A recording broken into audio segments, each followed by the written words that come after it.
आजची पिढी ही मोबाईलमध्ये व्यस्त असते, त्यांना डोकं वर काढायला वेळ नसतो.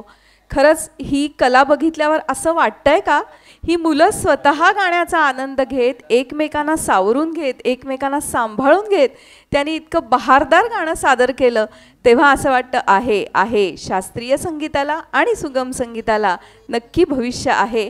कारण हेच चिमुकले सितारे उद्या चांगले मोठे गायक आणि गायिका होणार आहेत. खरं ना? मला वाटतं ह्या मुलांची स्वतःची आवड आणि हे आहे, पण रसिकाताई आणि अपर्णाताई ह्यांच्यासारख्या गुरूंचं मार्गदर्शन त्यांना लाभलंय म्हणून इतकी बहारदार कला ते सादर करू शकले असं मला वाटतं. मला विशेष उल्लेख करावा असा नक्की आवडेल की ही मुलं ज्या तऱ्हेने माईक समोर ठेवून गाणं सादर करत होती ते खरोखर मोठ्या मोठ्या गायकांना सुद्धा कधीतरी कठीण वाटतं.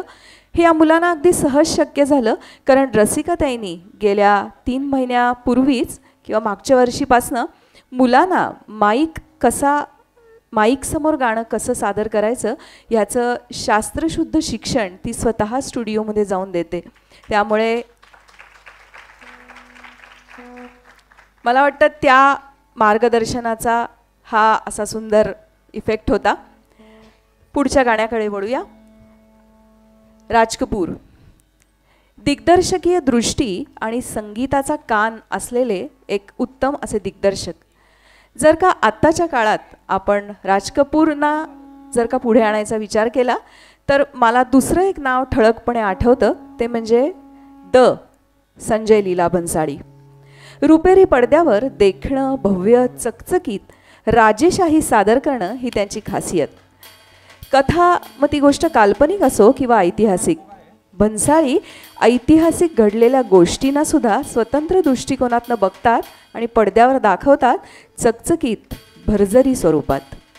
बऱ्याच वेळा ऐतिहासिक गोष्टींपासून पण ते फारकत घेतात, पण सिनेमॅटिक लिबर्टीच्या नावाखाली आपण प्रेक्षक पण त्याच्याकडे दुर्लक्ष करतो. त्यांच्या बाजीराव मस्तानी ह्या चित्रपटातलं गीत सादर करतायत कृष्णा, समन्वी, दृष्टी, आहना, सृष्टी आणि गौरी. अलबेला सजन आयोरी.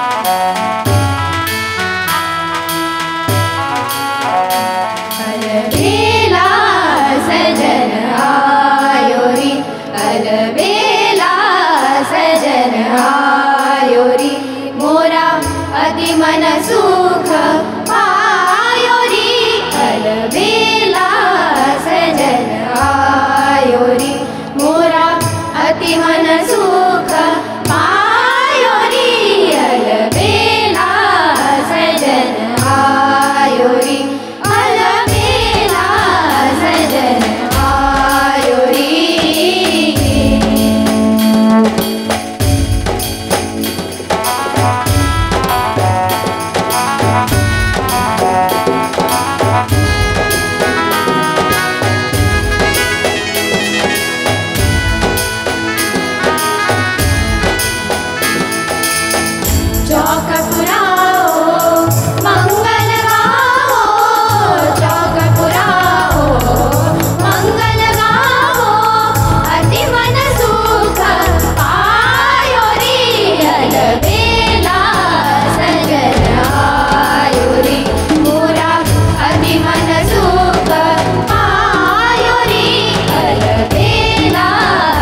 Yeah.